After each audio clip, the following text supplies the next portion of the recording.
I'm Eric King, the director of the campaign group Don't Spy on Us, a coalition of NGOs based here in the United Kingdom campaigning for surveillance reform. The British government have just introduced new legislation called the Draft Investigatory Powers Bill, which is entrenching mass surveillance in law for the very first time. I'm here with Bill Binney, the NSA whistleblower. Bill, my first question to you is, does mass surveillance work? The short answer is no.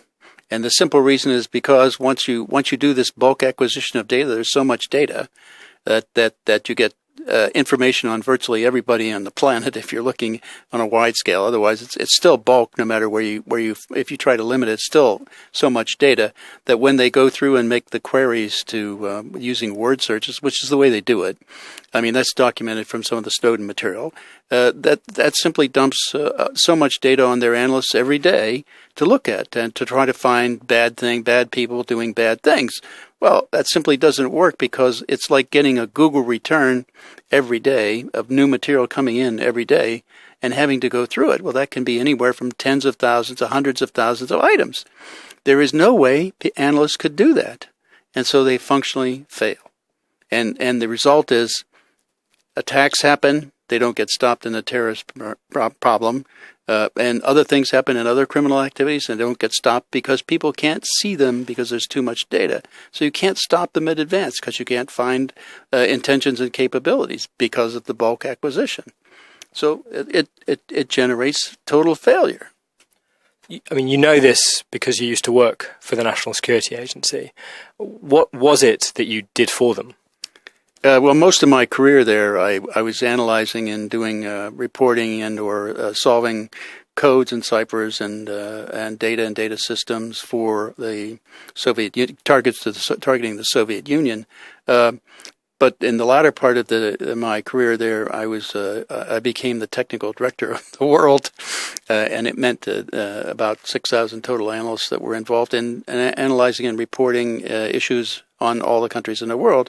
And so I had to look across the world and see what was the major issue technically for people to work on and that would help them solve the issues that they were trying to address in terms of reporting intentions and capabilities, drug smuggling, weapons smuggling, threats of militaries, other kinds of threats around the world, and so on.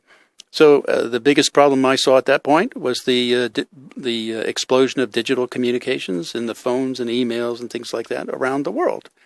So that meant I had to try to figure out a way, even back then in the 1990s when they had very little capability in terms of collecting data. They were still buried in too much data and couldn't figure anything out. So that was an issue even back then.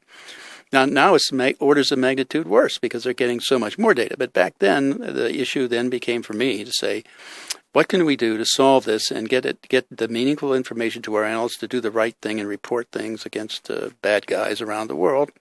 And it was very clear to me from doing analysis in the Cold War that the metadata labels that were used to transfer information across the communications networks, the phone network and the internet, were the key to building social networks that basically meant people cooperating and trying to do bad things.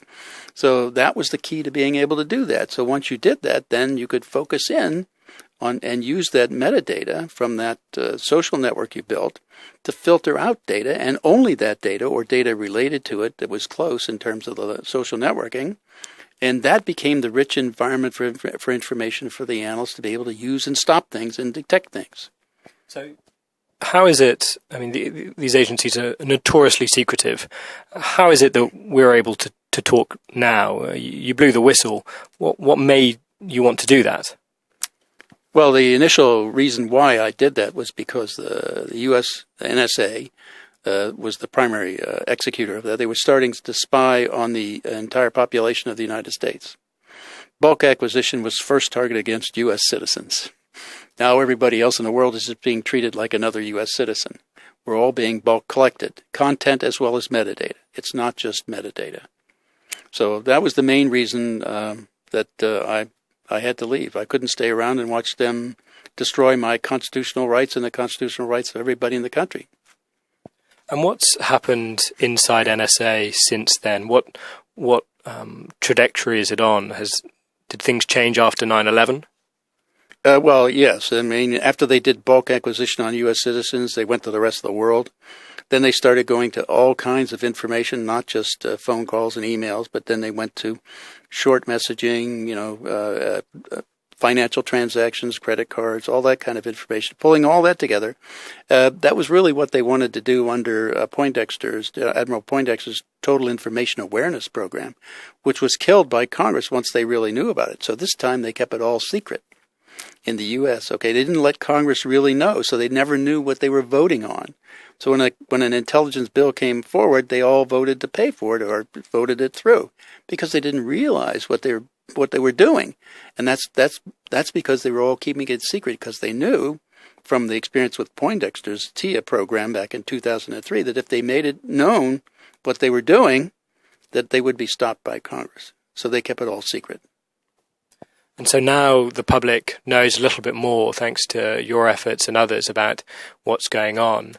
We're going to be talking more about bulk collection and mass surveillance in part 2 with Bill.